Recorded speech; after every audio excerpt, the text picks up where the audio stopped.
السلام عليكم متتبعي الكرام، كنتمنى تكونوا بخير وعلى خير يا ربي. اليوم عندي لكم واحد المقتطف صغير صغير صغير، واحد الفكره صراحه كتنفعني بزاف، وقلت علاش لا ما نجربهاش معكم. عندنا القرعه البنات، القرعه كنديروا منها ونفكسكسو، كتبقى لنا معريه بحال هكا. يعني كنديروها في الثلاجه، سبحان الله العظيم كدوز غير يومين او 3 ايام كتلقاي انها كامله رطبه، يعني خسرات، كتلقاها كامله دايره عليها الغموليه او لا صافي خاصره، كيتخشى فيها الصبع ديال.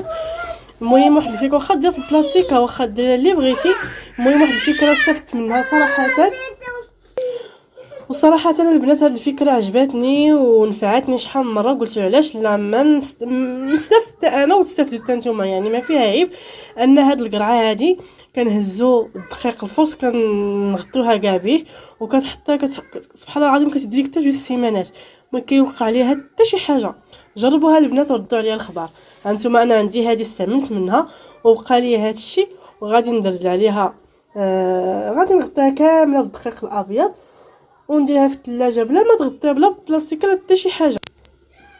هانتوما البنات من بعد ما غطيتها كامله بالدقيق الابيض اللي هو الفرص، ودابا غادي نديرها في الثلاجه وانا مرتاحه، وقت ما احتاجيتها غادي نقطع الطرف اللي بغيت ونغسلو مزيان.